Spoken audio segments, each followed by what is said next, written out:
Hello, and welcome to another presentation from the Academic Writing Program at the University of Maryland. I'm Linda McCree, and today we'll consider what is referred to as the parts of a full argument, a method of arrangement for an argument from classical rhetorical theory. I'll review the six-part structure of a full argument, explain what each section seeks to accomplish, and consider how you might use this structure as a guideline for a fully developed argument paper.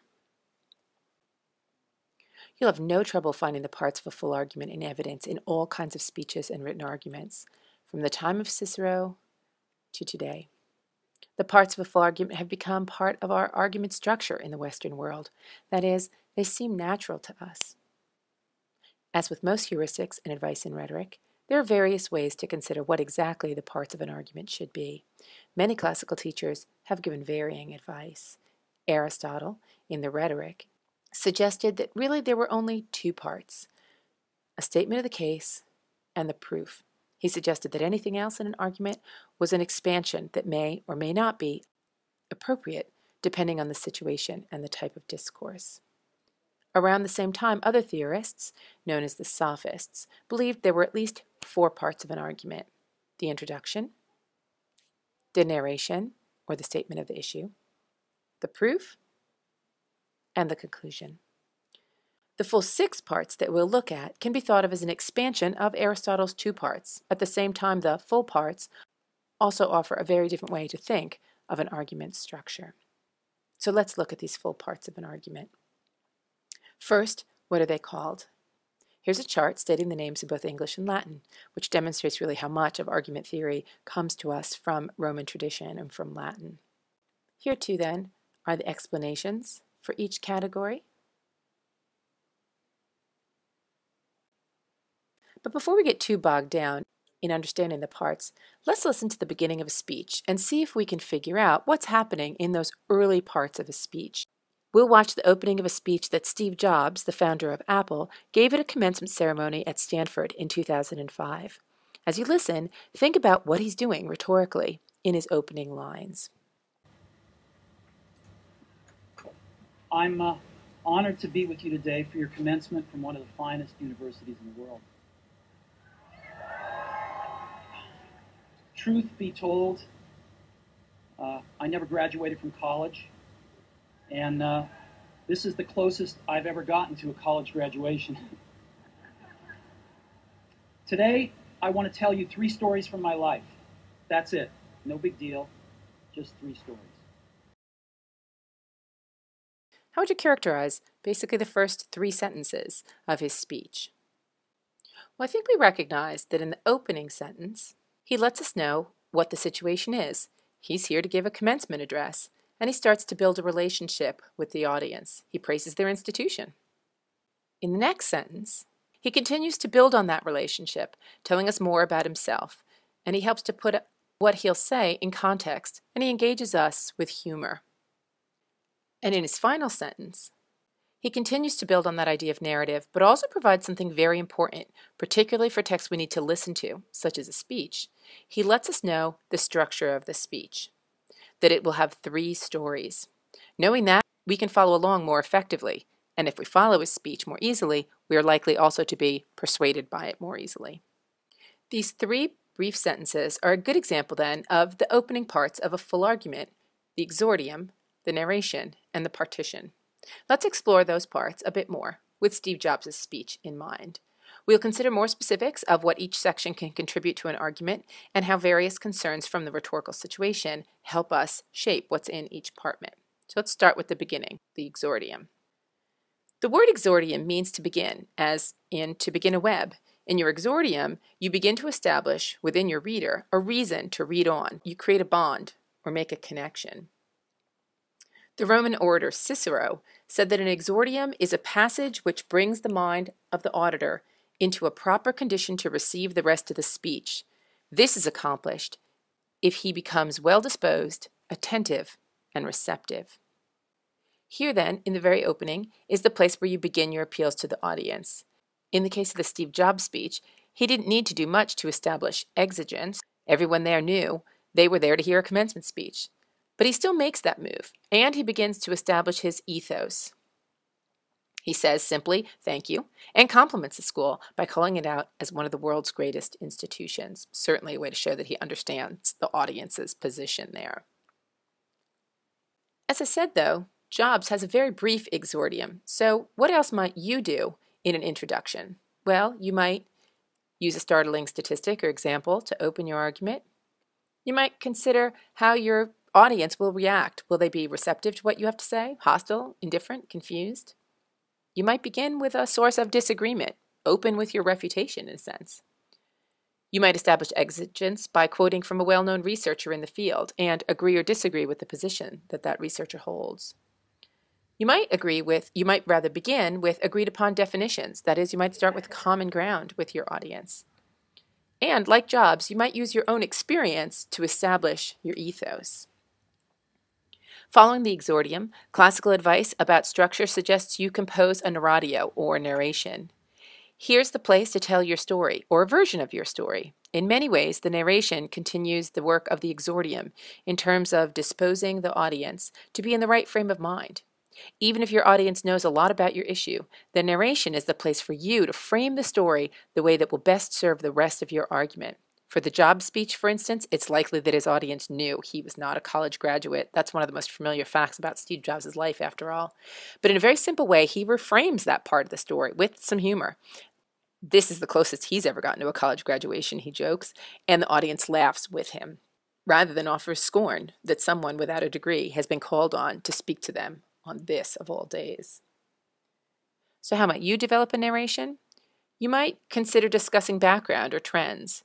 You might review relevant news or controversies about the topic, or you might establish common ground with your audience by defining important terms, even if they are commonly used terms. If you want to be specific about what they mean, define them here. Following the narration comes the partition. Perhaps without thinking about it, we are always grateful for a partition in a speech that we have to listen to. When Steve Jobs said he'd tell his audience 3 simple stories, we knew what to expect, 3 stories. So we knew how to follow what was coming up. The partition then is like the roadmap or outline of what will follow. In a long written article, we can be equally grateful for a good partition. It lets us know what will come, and if we ever feel as if we're getting lost in the argument, we can go back to the partition, just as we go back to a roadmap or set of directions, and help get our comprehension back on track. We can also trust that an author who's taken the time to write a partition has developed a good sense of organization for the paper's points and arguments. Well, Jobs gave a very broad overview of what he'd offer, just 3 simple stories. But what might you include in your partition? Well, you might name the issues in a dispute, clarifying what needs to be addressed and what you're going to address. You might list the arguments to be used in the order that they'll appear, thus really giving your audience a good set of directions for how to follow your paper. If you take the time to offer a good partition, it certainly has an ethical effect of making you, as the writer, seem intelligent, forthright, and organized.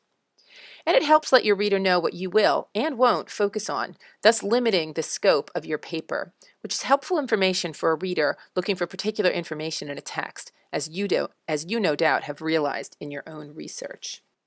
We might say that the exordium, narration, and partition together could be considered the foundations of an argument. It'd be incorrect, however, to think that the argument hasn't started already in these sections, that is, that they're not rhetorical. They are in fact very rhetorical, and the kinds of appeals that are made here to the interests and concerns of the audience, from the character of the speaker regarding the validity of the claims to come, are fundamental to the development of the argument. So while the next 2 sections, confirmation and refutation, are often referred to as the arguments, the rhetoric has certainly already been established in the exordium, narration, and partition. Once the statement of the case is clear from the introduction, narration, and partition, it's time to present the claims and proof for the argument, the confirmation and refutation. The confirmation and refutation are often considered the main sections of the argument, the body of the discourse. They focus on the logical arguments. In the confirmation, you offer the claims and evidence that support your position. And then in the refutation, your job is to counter the arguments that others have made on the issue.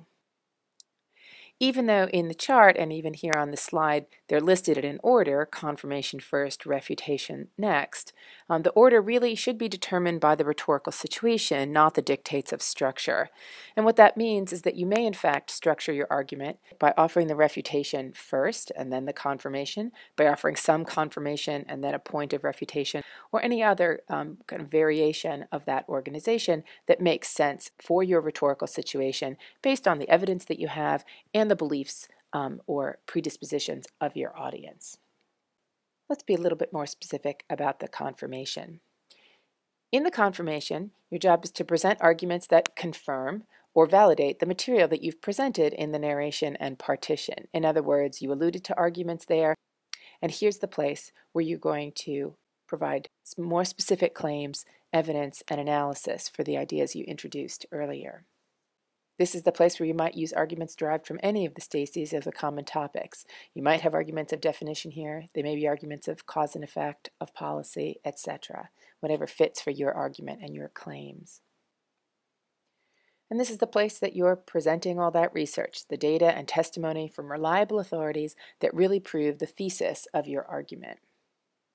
Then, in the refutation, your job here is to anticipate the arguments that might damage your ethos or the case, the argument, if your audience accepts them. So you're going to anticipate, well, what might your audience be thinking? What might they believe? What might someone else have already said about this issue that they know about and might somehow come to play in the way your audience thinks about your ideas and your claims. You may offer some concessions here. In other words, you may give some agreement to ideas from the other side, both as a way to be ethical, as a way to show that there are valid ideas that come from the other side or an other side of the argument. But your job primarily here, of course, is not to concede everything, but to suggest the ways that arguments from the other side lack validity, lack logic, are less important than the arguments that you are making claims for. And again, while there is a specific place for refutation in this formal argument structure, you really may be refuting at different points in the argument. Certainly you can open your argument with an argument from refutation. The refutation, as I said before, may come before your confirmation. If your audience, for instance, really believes arguments from an other side or the other side, then you might need to do your refutation in order to make room for them to even see the points that you then want to confirm and assert. Students often wonder why they should refute claims. In the parts of a full argument and in academic writing generally, there's this expectation that a fully developed argument is going to consider alternative points of views or positions. A very important element of good refutation is that it's ethically presented, that even while you dispute claims from another side, you do so not with fallacy, not with exaggeration, not with rudeness, but that you consider and refute those ideas from the position of logic and fairness and on ethical grounds. Well, after we have all this presentation of claims, evidence, and analysis in the confirmation and refutation, we're ready for our conclusion. The conclusion is really the place to seal the deal with your audience. It's a place to emphasize what you've found, any solutions you've come up with. It's a place to emphasize your ethos, so the audience can really identify with your position as the writer. It's the place that you may want to use pathos concern to stir the audience's concerns and interests before you sign off of your argument. And often in an academic argument, it's the place where you make a call for a need for more work to be done. It's a very common academic move.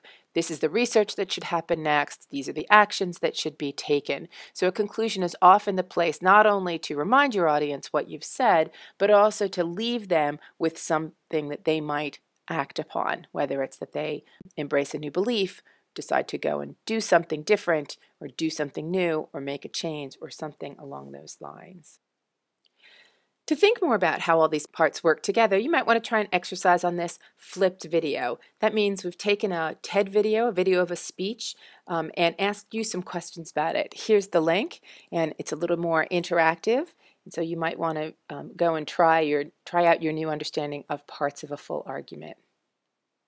I hope you found the presentation useful as a guide to help you think about the organization of your argument, and more importantly, to think about how that organization has its own rhetorical power. Thanks for watching.